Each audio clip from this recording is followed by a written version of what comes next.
Olá pessoal, eu sou Alan Brito e hoje eu vou mostrar uma versão ou algo um pouco diferente em relação ao Blender. Na verdade, é uma versão preliminar, bem preliminar, do que virá a ser o Blender 2.50.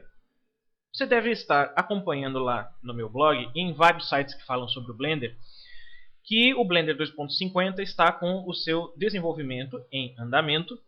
E a sua previsão de lançamento agora é para o próximo ano, em meados de abril, fevereiro. Tudo vai depender agora do projeto Durian, que é o terceiro OpenMovie. Mas será que já tem alguma coisa pronta em relação ao Blender 2.50? Sim, existe algo pronto em relação ao Blender 2.50, que é exatamente o que eu vou mostrar aqui hoje para você. Como você vai ver aqui nesse vídeo, o Blender 2.50 ainda está bem incompleto. Tem muita coisa para ser feita, mas nós já podemos ter uma ideia do que virá a ser aquela reformulação total da interface do Blender. Então, como você pode ver aqui, eu estou com a interface do que virá a ser o Blender 2.50. A princípio, ela é bem parecida com a interface que nós já conhecemos do Blender 2.48 e do que virá a ser o 2.49, que ainda não foi lançado. Mas a interface é mais ou menos a mesma, pelo menos as divisões. O que você pode notar é que alguns botões, controles aqui da interface foram realmente reformulados, mas nós temos pequenas mudanças funcionais também na interface. Por exemplo, para que você faça divisões na interface agora, pelo menos não está pronto ainda, quando você arrasta o mouse entre janelas, você não clica mais com o botão direito do mouse para abrir aquela janelinha, onde você vai escolher o Split ou o Join de janelas. Agora nós temos esses gripzinhos aqui nos cantos da janela. Repare, por exemplo, que aqui nesse cantinho você tem essas linhas que marcam um grip nesse canto e no canto inferior esquerdo também. Quando eu clico com o botão esquerdo do mouse e arrasto, olhem o que acontece. Ele cria uma divisão. Você não precisa mais clicar com o botão direito, escolher e depois colocar a sua orientação. Não, agora é só clicar e arrastar. A mesma coisa aqui. Essa foi uma divisão horizontal. Se for na vertical é só clicar aqui e arrastar também. Mesma coisa. Se você clicar no outro sentido, você faz a união, como eu fiz agora anteriormente. É só clicar, arrastar na direção de uma janela que já existe e ele faz a união.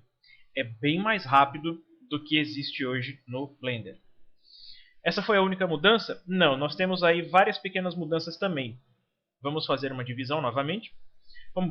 Como eu vou mostrar aqui agora, os atalhos de teclado de manipulação dos objetos são os mesmos. Você usa o mouse, o botão do meio do mouse ou o scroll para mudar a visualização, para girar. Por enquanto, não é possível criar nada de diferente desse cubo no Blender. A tecla espaço ainda não está funcional. O botão Add não adiciona absolutamente nada. Na verdade, nenhum dos menus, fora o File, tem alguma coisa disponível. Está tudo ainda muito cru em relação ao desenvolvimento. Os modos de edição estão aqui. Por enquanto nós só temos esses, não dá para testar, por exemplo, o Pose Mode, já que não é possível sequer criar um arquivo do tipo, um objeto do tipo Armature. Algumas outras mudanças em relação ao Blender 2.50 estão relacionadas com as janelas. Por exemplo, agora nós temos aqui uma coisa que vai ser muito mais amigável para artistas que queiram migrar, por exemplo, de outros softwares de animação como 3ds Max ou Maya, porque nós temos um Dope Sheet. Isso mesmo, agora o Blender dispõe de um Dope Sheet, que é bem mais amigável e existe esse mesmo nome, com a mesma função de gerenciar keyframes em outros softwares de animação. Outra coisa muito interessante também é que não existe mais a função do Hypocurve Editor. Nós temos um editor gráfico, que também aí vai padronizar o Blender com a nomenclatura de outros softwares. Existe muita diferença? Vamos fazer uma animaçãozinha básica. Eu vou adicionar um keyframe, mesma tecla I de sempre. Location. Vamos colocar aqui no frame 40. Se você já criou a animação no Blender, o procedimento é exatamente o mesmo. Tecla I, Location. Então, como você pode ver aqui, nós temos o editor de curvas, que está realmente muito mais amigável, limpo, em relação ao que era o HypoCurve Editor.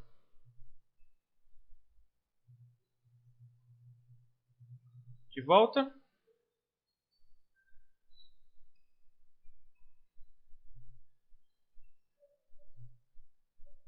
E aí aqui a gente pode visualizar e editar. Bem, não tem muita coisa ainda, como você pode ver. É só a gente fazer um teste na animação. Em relação ao gerenciamento de objetos, vamos tirar essa janela. Em relação ao gerenciamento de objetos, ainda também está muito...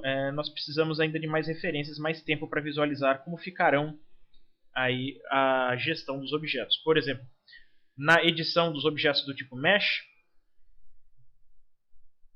podemos adicionar alguns modificadores, só que sem alteração de parâmetros. Por exemplo, aqui eu não consigo visualizar sequer os parâmetros que eu vou usar. Posso adicionar mais, mas sem opção ainda de editar absolutamente nada.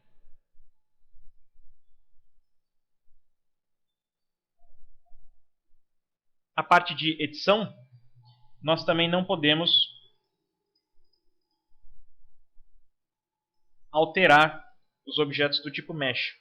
Os atalhos e as opções dos menus até estão aqui. Como, por exemplo, aqui no Edix nós temos o Loop Subdivide. Eu posso até acionar, mas não acontece nada. A tecla Ctrl R também não faz absolutamente nada.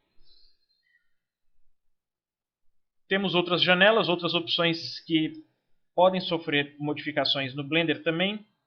O Outliner é um deles. Por enquanto,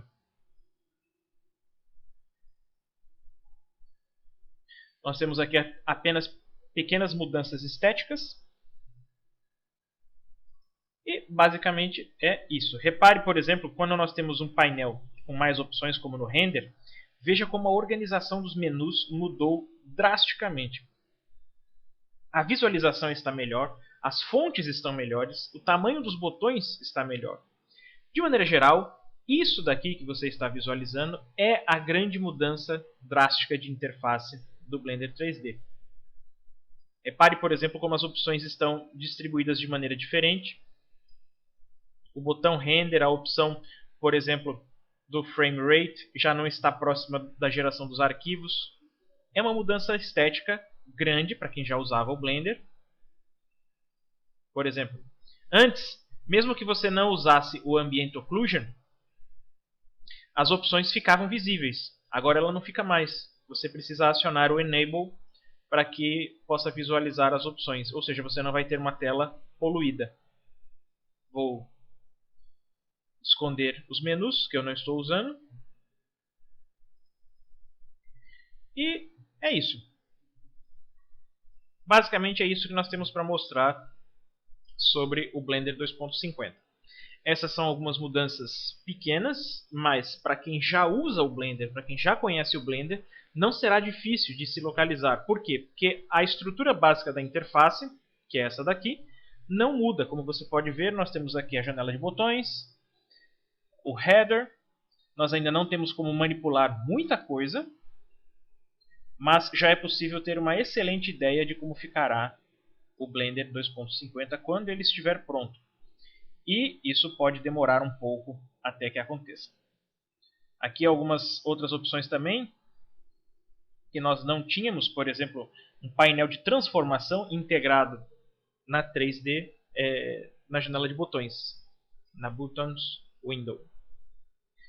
Então é isso. Eu espero que você tenha gostado, espero que você tenha entendido essa breve explicação. Caso você queira fazer esse mesmo teste que eu fiz, essa versão do Blender 2.50 que eu estou usando aqui é uma versão de testes compilada para o Windows.